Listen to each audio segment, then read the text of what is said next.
తీర్చేందుకు తాలిబొట్టు కూడా అమ్ముకున్నా. ఇదెక్కడి కథ?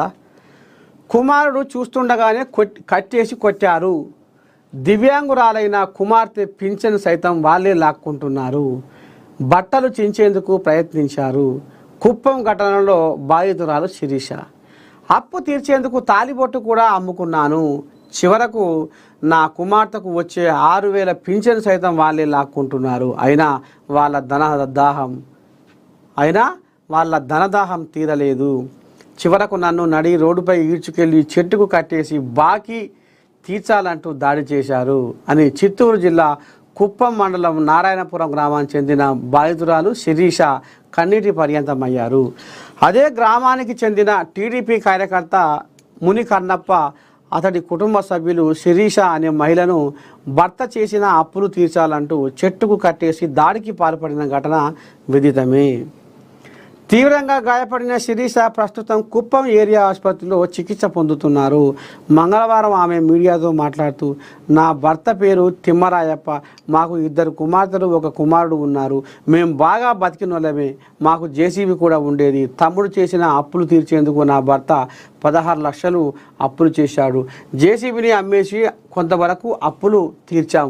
మిగిలిన అప్పులు తీర్చేందుకు నారాయణపురానికి చెందిన ముని కన్నప్ప కుటుంబం వద్ద 2 ఏళ్ల క్రితమే 80,000 అప్పు తీసుకున్నాం.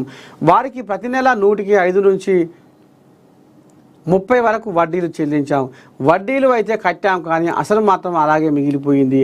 అసలు మొత్తం చెల్లించాలని 6 నెలల క్రితం నా భర్త తిమ్మరాయప్పను చెట్టు కట్టేసి గ్రామస్తుల మధ్య తీవ్రంగా అవమానించారు. దీన్ని తట్టుకోలేక నా భర్త గ్రామం నుంచి వెళ్ళిపోయాడు.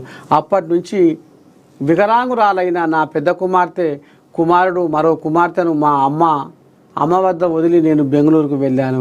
అక్కడ కూలీ పనులు చేసి కొద్దిగా అప్పు తీరుస్తున్నాను. వారి ఒత్తిడి ఎక్కువ కావడంతో నా తాలిబొట్టును కూడా అమ్మి అప్పు కట్టాను. అయినా వారి ధనదాహం తీరలేదు. మా పెద్ద కుమార్తెకు నెల వచ్చే వికలాంగ పెన్షన్ 6,000ను కూడా 3 నెలల నుంచి మునికన్నప్ప కుటుంబమే తీసుకుంటుంది. దీంతో నా పిల్లలు తినేందుకు తిండి లేక తీవ్ర ఇబ్బందులు పడుతున్నారు. దీంతో పిల్లల్ని కూడా నా వెంట తీసుకెళ్లేందుకు బెంగళూరు నుంచి తిరిగి వచ్చాను. స్కూల్ నుంచి టీసీలు తీసుకొని పిల్లల్ని వెంట పెట్టుకొని వస్తుంటే మునికన్నప్ప కుటుంబ సభ్యులు నన్ను చెట్టు కట్టేసి కొట్టారు. బట్టలు చించేందుకు ప్రయత్నించారు. నా కొడుకు పక్కనే ఏడుస్తున్న వాళ్ళు కనికరించలేదు. పోలీసులు రాకపోతే నా గతి ఏమయ్యేదో అంటూ తీవ్రంగా విలపించింది. 4గురికి రిమాండ్. ఆసుపత్రిలో చికిత్స పొందుతున్న బాధితురాలు శిరీషను హోంమంత్రి అనిత, జిల్లా ఇన్ఛార్జి మంత్రి రాంప్రసాద్ రెడ్డి ఫోన్లో పరామర్శించారు. నిందితులపై కఠిన చర్యలు తీసుకోవాలని జిల్లా ఎస్పీ మణికంఠ చందోలును ఆదేశించారు. కాగా శిరీషపై దాడి చేసిన మునికన్నప్ప, అతడి కుటుంబ సభ్యులు రాజా, వెంకటమ్మ, జగదీశ్వరపై కేసు నమోదు చేసి రిమాండ్ తరలించారు. ఇంకో గిది కథ. పాపం మరి కుటుంబం పరువు కోసం తాలిబొట్టునే అమ్మి అప్పు కట్టింది. ఇంకా ఎంతో కొంత సరే, అది నిమ్మలంగా కడతాము, ఏం ఎగ్గొట్టము, కడతాం అన్నా కానీ ఇక దిక్కు భర్తని చెట్టు కట్టేసి కొడితే అవమానం భరించలేక ఆయన దేశాలు పట్టిండు.